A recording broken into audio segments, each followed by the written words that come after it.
I often advise our government customers, and we have these conversations.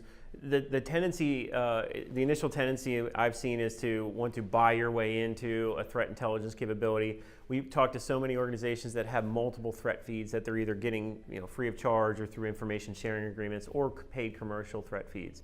I always say before you invest too heavily in those data streams, which frankly can be overwhelming from just a sheer amount of information you gather on a daily basis, look internal first. Understand your own environment to the finest degree possible before you start to look externally.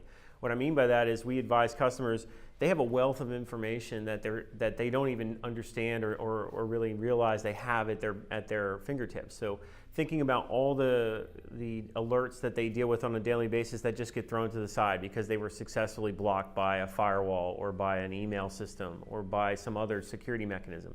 That's valuable intelligence information about who's potentially targeting you and with what types of attack techniques, right? So if I take that information, I enable my threat intelligence team to really analyze that organic information set. That's the best intelligence there is because it's by definition targeted at you and it's collected by you. Now what you can do is take that information set and enrich it with the external view. So now I can look at, okay, I'm seeing these types of IP addresses, these domains targeting me in a phishing campaign. What do other people know about those adversaries or those domains? What can they tell me? Does it look like a state-sponsored adversary? If so, who and for what reason? Does it look like criminal activity? If so, and for what potential reasons?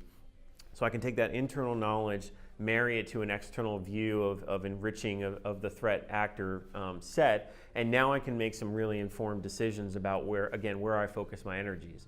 Okay, so if this looks like commodity, threats that are targeting me, maybe I don't worry about that as much. It's a lower risk to my mission. But if I pick out of that large data set, okay, but buried in here in all this noise, we saw this smaller phishing campaign, but looks like it might be a very sophisticated criminal group or very sophisticated nation state actor. I really care about that. By the way, we're also seeing information reporting that that same group is targeting other government agencies or a particular critical infrastructure sector. Now that raises my alarm a little bit higher, and I take a little bit more proactive view of, okay, where in the organization is that targeted? Which component of the agency or what mission set in particular? So again, now I can really hone in on areas of focus for defensive operations, for more rapid remediation of vulnerabilities, or for, again, investment decisions of where I should focus more energy in IT infrastructure security and preventative measures as well.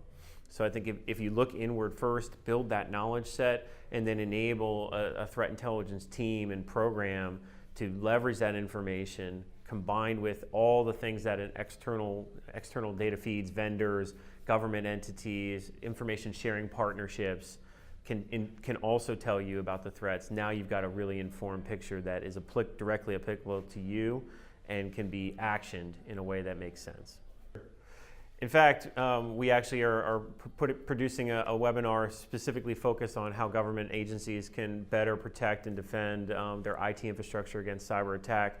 It's going to be coming out in June timeframe, and we encourage organizations to take a look at that. We're going to have some Mandiant cybersecurity expertise on that webinar, kind of delving a little bit deeper into some of these topical areas and giving some more insights into how to action threat intelligence in these environments and better enable a more secure risk posture for government agencies.